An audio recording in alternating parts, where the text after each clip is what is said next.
सबको जय मसीह। दोस्तों, कैसे हैं आप लोग? आशा करता हूँ आप लोग अच्छे से होंगे। एक बार फिर से प्रभु के अनुग्रह से एक बार फिर से नया वीडियो लेकर आने के लिए अनुग्रह प्रदान किया। मैं परमेश्वर का तहे दिल से हृदय से धन्यवाद करता हूँ और आप लोगों के सहयोग और प्रेयर के लिए भी मैं हृदय से धन्यवाद करता हूँ। आज का विषय है शास्त्रियों और फरीसियों की धार्मिकता से बढ़कर ना हो, इसका क्या मतलब है। तो आज बहुत ही मज़ेदार बातें हैं जो मुझे और आपको सीखना चाहिए। एक मसीह होने के नाते ये बहुत ज़रूरी हो जाता है कि हमारा जो जीवन है, पृथ्वी पर के जीवन, वो एक कैसा जीवन होना चाहिए, मतलब किस दिशा की ओर हम बढ़ रहे हैं। परमेश्वर क्या चाहता है कि हम परमेश्वर के साथ, परमेश्वर के वचन को लेकर, परमेश्वर के अगुवाई में हम किस प्रकार बातें करें और हमारा जीवन शैली क्या होना चाहिए, हमारा विश्वास क्या होना चाहिए, हमारा रख रखाव कैसा होना चाहिए, उनके ऊपर में विशेष ध्यान देता है बाइबल वचन। यीशु मसीह ने कहा। तो हम एक वचन पढ़ लेंगे सीधा सीधा। मत्ती 5:20 में कुछ यूँ लिखा है, मैं पढ़ना चाहता हूँ। मत्ती 5:20 क्या लिखा है, देखिए, ध्यान दीजिए।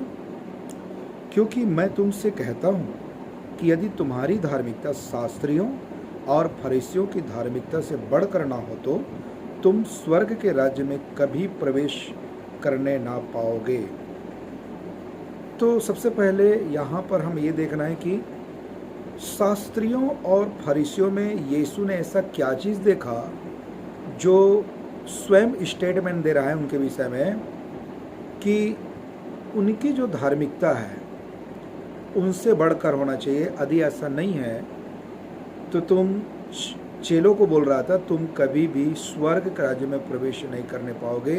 इसका मतलब है कि शास्त्रियों और फरीसियों को जो जीवन है, एक प्रकार से कहना चाहिए कि एक दिखावा है, पाखंड है, अंधविश्वास है। तभी तो यीशु मसीह परमेश्वर जो है अपने ही लोगों के विषय में, यहूदी फरीसी शास्त्री के विषय में पहले बात कर रहा है। कोई खास वजह है, कोई ऐसा चीज़ है जो चेलों को, जो यीशु मसीह के जो चेले थे, वो चेलों के जीवन के लिए भी हानिकारक थे, उनके सेहत के लिए अच्छा नहीं थे, उनके जीवन के लिए अच्छा नहीं थे। इसलिए यीशु अपने चेलों को कहीं उनके प्रभाव में, उनकी बातों में ना आए। यीशु मसीह ने पहले से अपने चेलों को अवगत करा दिया था कि इनके पाखंड से आप दूर हो जाएं, इनके अंधविश्वास से दूर हो जाएं। कैसे? क्योंकि हमेशा अक्सर यीशु मसीह कहा करते थे कि उनका जो प्रार्थनाएं होता है वो एक दिखावा होता है और लोगों के बीच में, एक सेंटर जगह में, एक लोगों के बीच में होता है और वो बड़ा लंबा चौड़ा प्रार्थना करते हैं। तो जाहिर सी बात है उनकी प्रार्थना तो परमेश्वर के तक तो नहीं पहुंचने वाला प्रार्थना है। तो जाहिर सी बात है उनकी जो प्रार्थना है वो परमेश्वर से अलग होने वाली प्रार्थना है। मतलब उनकी प्रार्थना में विश्वास नहीं है, उनकी प्रार्थना में कर्म नहीं है, उनकी प्रार्थना बिल्कुल एक सूखी हुई लकड़ी के समान, एक पत्ता के समान है, एक कमज़ोर है, एक असहाय है। मतलब उस प्रार्थना में कोई दम नहीं है, क्योंकि वो प्रार्थना एक कपटी प्रार्थना और एक दिखावा प्रार्थना है। दूसरा उसने कहा, यीशु मसीह ने, कि वो लंबा चौड़ा कपड़ा पहनते हैं, दिखावा। तो उनके कपड़ा भी चेलों के लिए अच्छा नहीं था, उनके जीवन के लिए अच्छा नहीं था, क्योंकि उनका कपड़ा जो पहनते थे ऊपर से नीचे तक, बड़ा लंबा चौड़ा जो कपड़ा पहनते थे, वो केवल लोगों को दिखाने के लिए था, क्योंकि उसके कपड़े में थोड़ा भी सच्चाई नहीं था, थोड़ा भी वास्तविकता नहीं था, क्योंकि वो केवल दिखावा था, पाखंड था। तीसरा, यीशु ने कहा उनके विषय में, उन लोग चौराहों में या बाजारों में या चौकों में नमस्कार कहना उनको अच्छा लगता है। तो ये भी उनका एक दिखावा था, ताकि लोग, पब्लिक जब उनको देखे तो उनके बारे में तारीफ करे, वाहवाही करे, अरे वाह कितना अच्छा आदमी है, ये जो है नमस्कार कर रहा है। कहाँ? चौकों में, चौराहों में, बाजारों में वो नमस्कार कर रहा है, मेल मिलाप कर रहा है, हमसे प्रेम कर रहा है, लेकिन सिर्फ एक दिखावा था वो। तो इन बातों से यीशु मसीह आज क्या समझाना चाहता है मुझे और आपको, इन वचन के माध्यम से। जैसे मैंने मत्ती 5 का 20 मैंने पढ़ा, इन वचनों से यीशु क्या संदेश देना चाहता है आज मेरे और आपके लिए। यीशु मसीह की तरफ से क्या संदेश है, वो यही कि आज भी इस प्रकार से लोग पाए जाते हैं। कहाँ? बाहर में नहीं, चर्चेस में, सेवकों के बीच में, विश्वासियों के बीच में भी आज इस प्रकार के लोग पाए जाते हैं जो एक दिखावा, बड़ा सूट बूट का एक कपड़ा पहन लेते हैं, टाई बेल्ट कोट लगा के, जूते पहनकर, चश्मा लगा के।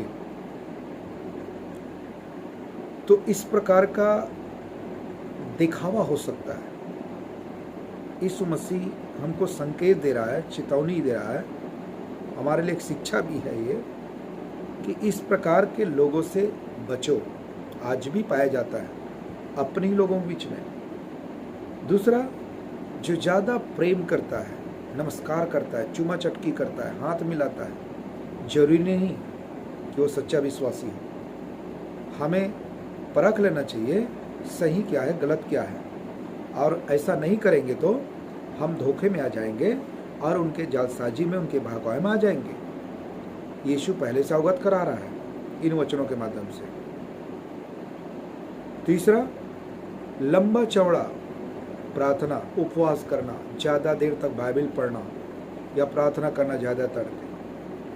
बाइबल, या मैं ये नहीं कह रहा हूँ कि हमको बाइबल नहीं पढ़ना चाहिए, ज़्यादा देर तक प्रार्थना नहीं करना चाहिए या उपवास नहीं करना चाहिए, ऐसा बाइबल नहीं कह रहा है ना, मैं भी नहीं कह रहा हूँ। मतलब ये कि इनको लेकर एक मोहरा बनाकर, इन सबको लेकर दिखावा, पाखंड, अंधविश्वास ना करें।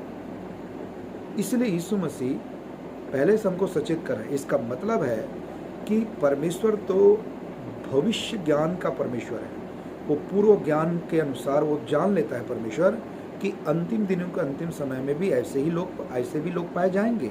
कहाँ? अपने ही लोगों के बीच में, चर्चेस में, जो ज़्यादातर उपवास करेंगे, दिखावा, लंबा चौड़ा प्रार्थना करेंगे, बाइबल पढ़ेंगे। तो हमको ध्यान देना चाहिए कि जरूरी नहीं कि वो विश्वासी हो, जरूरी नहीं कि वो धार्मिकता के काम कर रहा हो। नहीं, मेरे प्रिय दोस्तों, यदि मुझे और आपको यदि नमूना बनना है तो यीशु मसीह अर्थात वचन का नमूना बने कि बाइबल हमको क्या समझा रहा है। किसी पैस्टर को देखकर, संस्था को देखकर, विश्वासी को देखकर नहीं। आपके अंदर में बस रहा पवित्र आत्मा, यदि हम सीधे मन से प्रभु से प्रार्थना करके पूछेंगे तो पवित्र आत्मा हमें अवश्य बता देगा सही क्या है, गलत क्या है। इसलिए हम ऐसे लोगों से सावधान रहें, क्योंकि मैं नहीं, बाइबल स्पष्ट है, बाइबल तो कह ही रहा है इसके बारे में कि शास्त्री और फरीसियों के इन धार्मिकता से बढ़कर यदि ना हो तो तुम स्वर्ग के राज्य नहीं पहुंच सकते। मतलब प्रभु यीशु मसीह ने कितने गहरी सिद्धांत बताया, कितने दूर के बात बताया परमेश्वर ने। तुम स्वर्ग के राज्य में प्रवेश न कर पाओगे। तो कितना मूल्य है बातें। यदि एक विश्वासी कहलाकर, यदि जिंदगी भर एक विश्वासी का मुखौटा लगाकर, सेवक का मुखौटा लगाकर जीवन जिया, और जब उस पृथ्वी, उनका जीवन पृथ्वी पर का अंत का जीवन हो, तो यदि वो स्वर्ग नहीं गए तो फिर उनका जीवन किस काम का। इसीलिए प्रभु यीशु मसीह हमको सचेत कर रहा है, सावधान कर रहा है कि हम सही और गलत को पहचाने, परखें। और ये कब संभव होगा?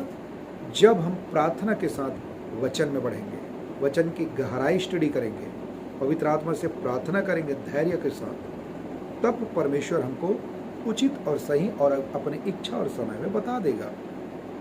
दूसरा, परमेश्वर को मनुष्य की दिखावा काम बिल्कुल पसंद नहीं है। मतलब ये कि यदि मनुष्य कोई दिखावा करता है प्रार्थना करने का, बाइबल पढ़ने का, उपवास करने का, या मेरा चर्च बड़ा है, या मेरे पास ज़्यादा पब्लिक है, मेरे पास ज़्यादा ज्ञान है, मैं बहुत कुछ जानता हूँ, इस प्रकार का बड़ाई दिखावा मेरा परमेश्वर बिल्कुल पसंद नहीं करता। इसको पाखंड समझते हैं, अंधविश्वास समझते हैं, क्योंकि ऐसे में वो उसके अंदर में अहंकार होता है, घमंड होता है, जिसकी वजह से वो ऐसा करते हैं। लेकिन जो सच्चा मसीह होगा वो कभी ऐसा नहीं करेगा, परंतु उसके गुण, उनके स्वभाव, नम्रता और दीनता के साथ परमेश्वर के अधीन में होकर वचन के अनुसार चलने की कोशिश करेगा। एक सच्चा मसीह भाई बहन, ये उनका चिन्ह है। ये इसीलिए दिखावा काम परमेश्वर पसंद नहीं करता। जैसे कि बाइबल सिखाती, यीशु ने कहा तुम दिखाने के लिए धार्मिकता के काम मत करो, कुछ भी प्रतिफल नहीं पाओगे। यीशु ने कहा, हमें वो बात याद करना चाहिए परमेश्वर का, तुम दिखाने के लिए कुछ भी ऐसा काम मत करो जो परमेश्वर को बिल्कुल पसंद ना हो। मत्ती रचित सुसमाचार 16 अध्याय का हम कुछ आयतों को देख लेंगे। मत्ती 16 और पढ़ेंगे 5 कलम से हम पढ़ लेंगे। चेले झील के उस पार पहुंचे, पर वे रोटी लेना भूल गए थे। मतलब चेले। यीशु ने उनसे कहा, देखो फरीसियों और सदूकियों के खमीर से सावधान रहना।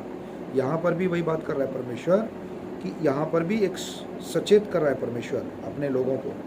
यीशु मसीह अपने शिष्यों को सचेत कर रहा है, फरीसियों और सदूकियों के खमीर से सावधान रहना। मतलब उनके जो चीज़ है ना, वो केवल दिखावा होता है, बड़प्पन होता है, उसमें सच्चाई नहीं होता है। ऐसे चीज़ों से सावधान रहना। आगे 7, वे आपस में विचार करने लगे, हम रोटी नहीं लाए इसलिए वह ऐसा कहता है। मतलब उन लोग ये समझे जो यीशु कह रहा है, शायद हम लोग रोटी लेना भूल गए होंगे, इसलिए ऐसा यीशु मसीह कह रहा होंगे। ऐसा अपने मन में, अपने दिमाग में ऐसा सोचा उन लोग। कौन? फरीसी और सदूकी लोग। 8, यह जानकर यीशु ने उनसे कहा, मतलब मेरा यीशु पहले से ही हृदय पढ़ लेता है, किसी का भी हो, परमेश्वर। यीशु ने उनसे कहा, हे अल्प विश्वासियों। यहाँ शब्द देखिए, कौन सा शब्द का यूज किया परमेश्वर ने, कैसे भाषा शैली का इस्तेमाल किया यीशु मसीह ने उनके लिए। अल्प विश्वासियों, आधा विश्वासियों, तुम आपस में क्यों विचार करते हो कि हमारे पास रोटी नहीं है? क्या तुम अब तक नहीं समझे? क्या तुम्हें उन 5000 की 5 रोटियां स्मरण नहीं? मतलब यीशु मसीह बताने की कोशिश कर रहा है, मैं 5000 पुरुष, स्त्री, बच्चे और 5000 से भी शायद ज़्यादा रहे होंगे वहाँ पर, और भी कुछ लोग रहे होंगे, लेकिन बाइबल में 5000 ही दिया गया है। ये शायद मेरा ऐसा मानना है कि शायद ज़्यादा भी रहे होंगे।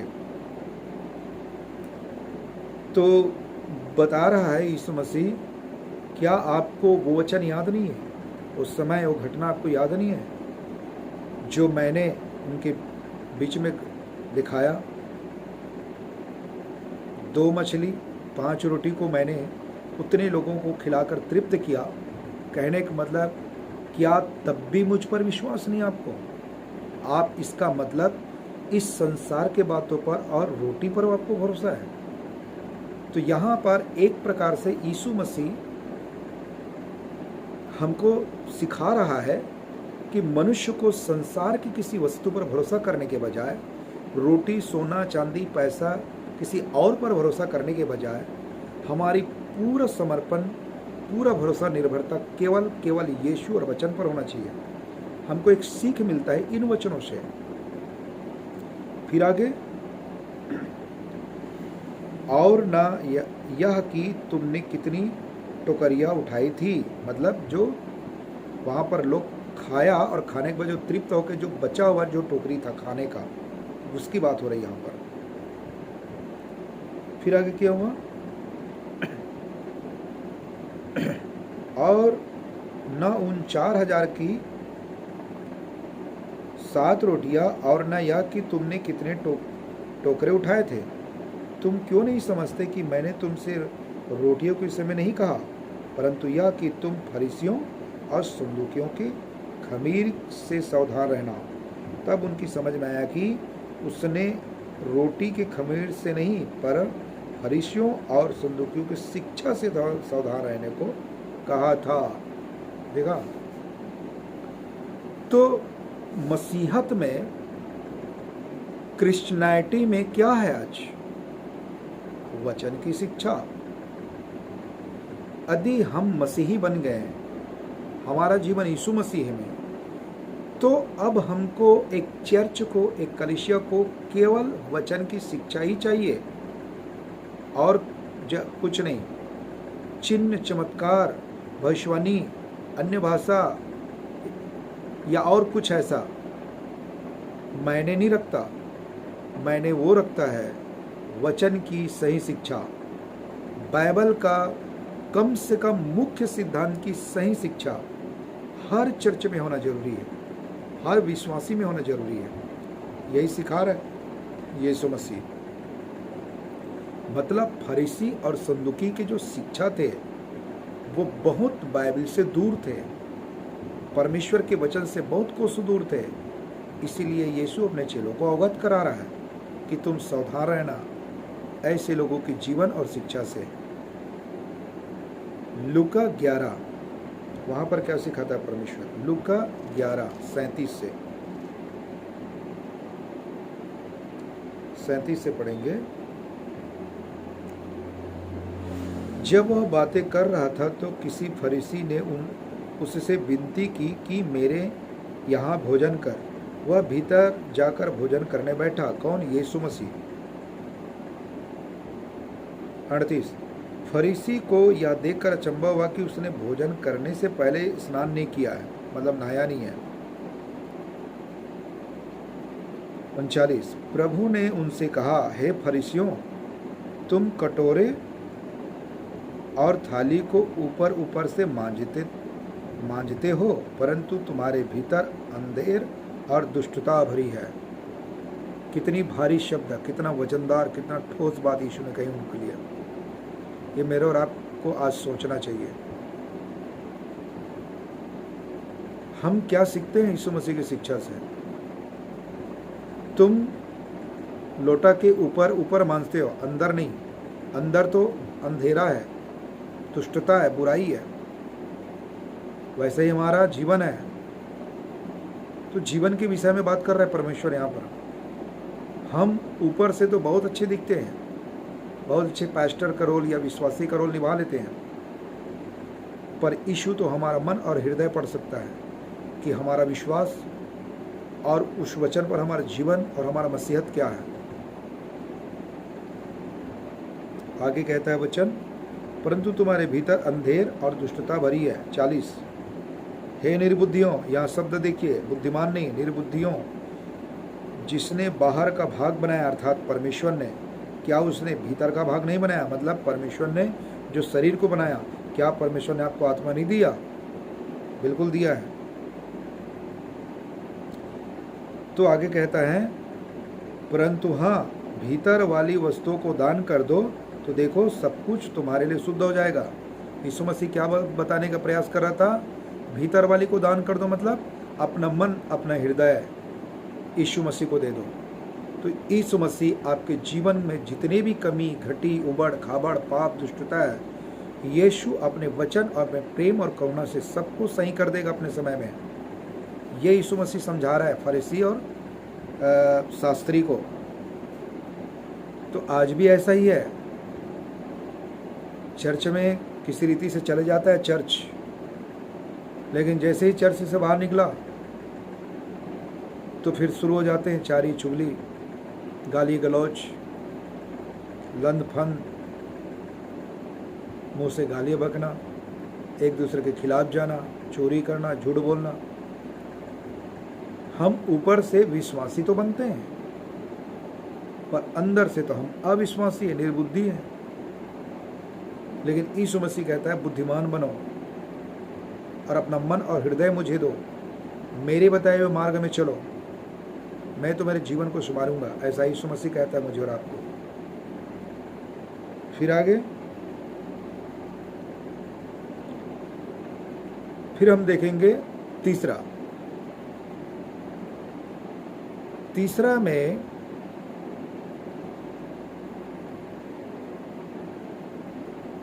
दूसरा हम देखेंगे। दूसरा जो पॉइंट है, कभी कभी ऐसा भी होता है कि लोग चर्च तो जाते हैं परंतु जरूरी नहीं कि उद्धार पाया हो। ऐसा हो सकता है, हमको लगता है ना कभी कभी कि चर्च में तो जाते हैं सब लोग, या लोग सेवक भी करते हैं, लेकिन जरूरी नहीं कि वो सेवक यीशु मसीह की ओर से अर्थात उद्धार पाए हो। नहीं, कोई जरूरी नहीं। तो कैसे पता चलता है? बाइबल क्या कहती है इसके विषय में? प्रेरितों के काम 8 अध्याय देखेंगे आगे। प्रेरित 8 में ऐसा लिखा है, प्रेरित 8 के 13 कलम हम देखेंगे। 13 कलम में, तब समौन ने स्वयं भी विश्वास किया और बपतिस्मा लेकर फिलिप्पुस के साथ रहने लगा। वह चिन्ह और बड़े बड़े सामर्थ्य के काम होते देखकर चकित होता था। कौन? समौन। तो यहां पर क्या हुआ?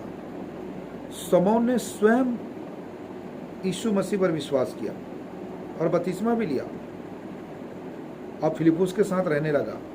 कौन? शमौन। क्योंकि समौन आश्चर्य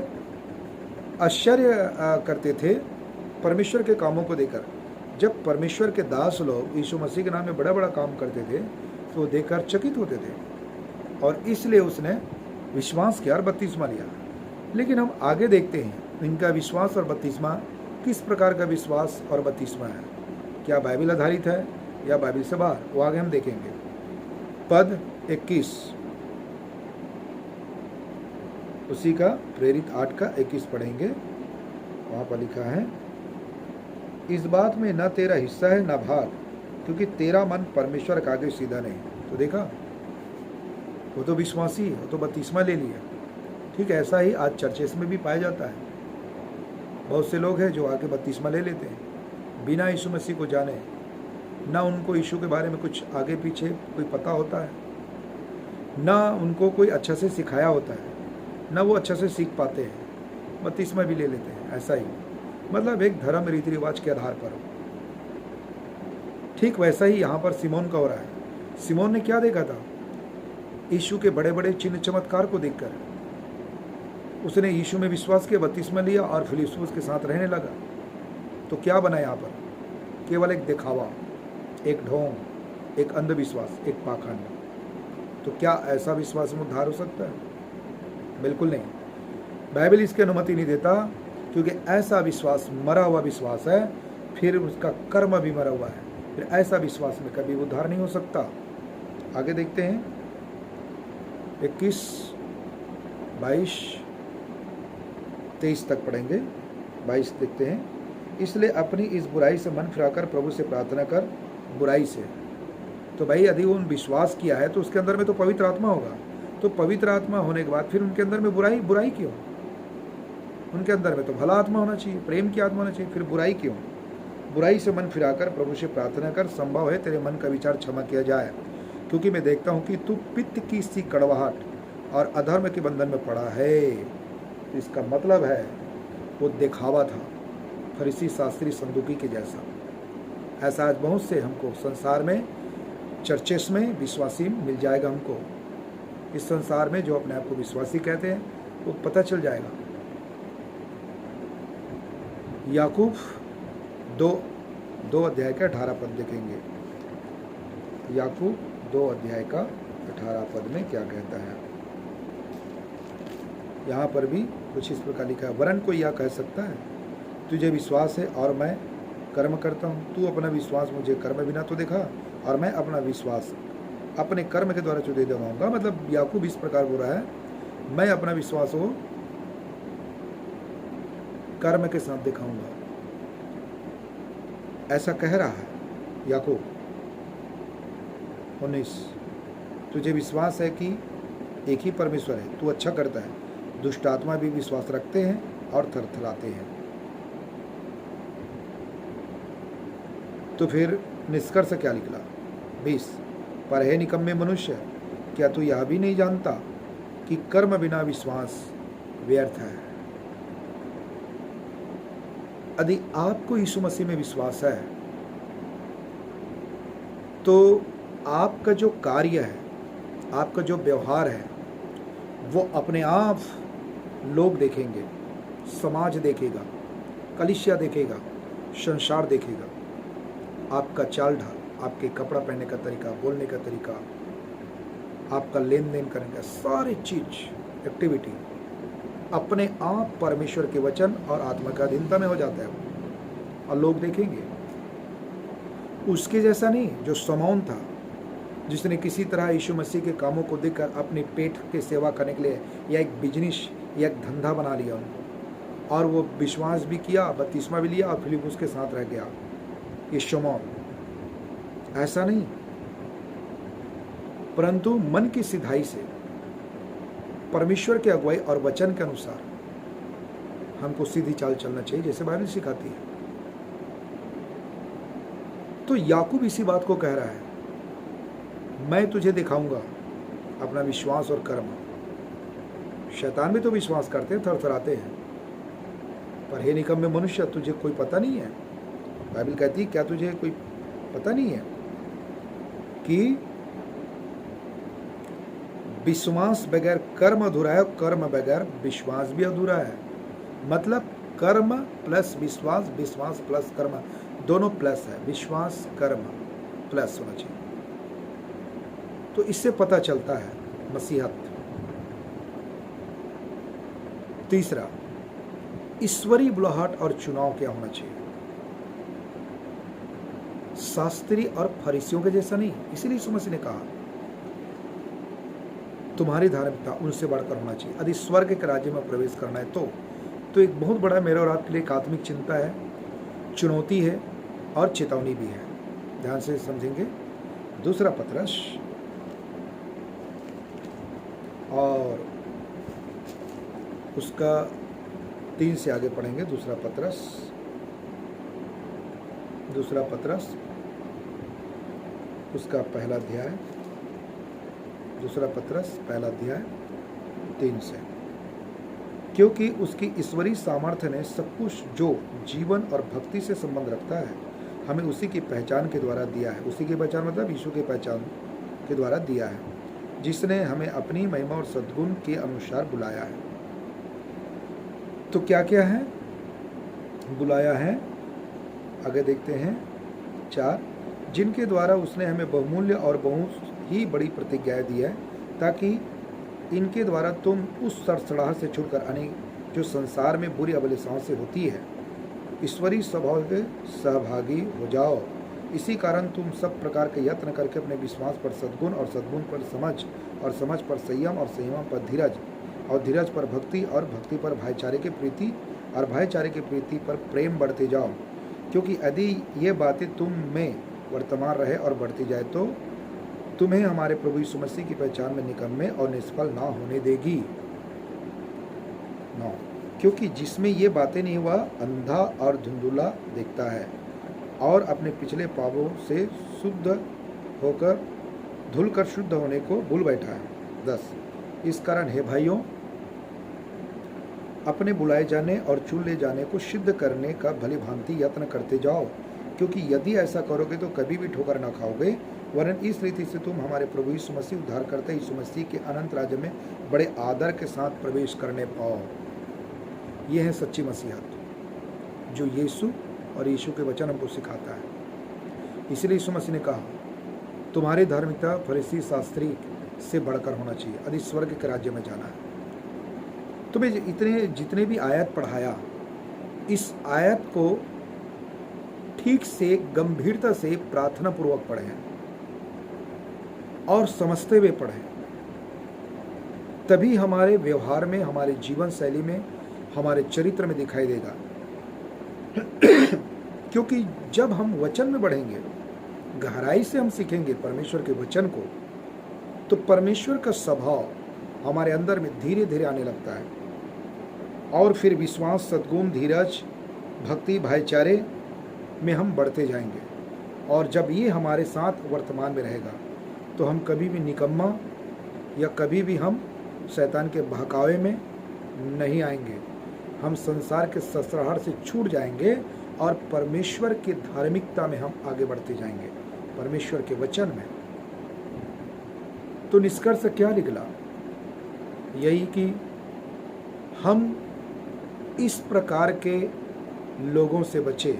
आज चर्चेस में बहुत ऐसे लोग पाए जाते हैं जो किसी न किसी दिखावा, पाखंड, अंधविश्वास, धर्म, रीति रिवाज, वचन की गलत अर्थ को, बाइबल से वचन को तो बोलेंगे लेकिन उसका गलत अर्थ निकालेंगे और लोगों को सिखाएंगे, समझाएंगे। गलत शिक्षा, गलत सिद्धांत, बाइबल के जो मुख्य जो विषय हैं उसका गलत सिद्धांत। तो यीशु मसीह ने तो पहले ही से बता दिया है, सचेत रहो, सावधान रहो, और ऐसे लोगों की धार्मिकता से बढ़कर तुम्हारा हो जो बाइबल के अनुसार हो, जो सिखाती है। आमीन।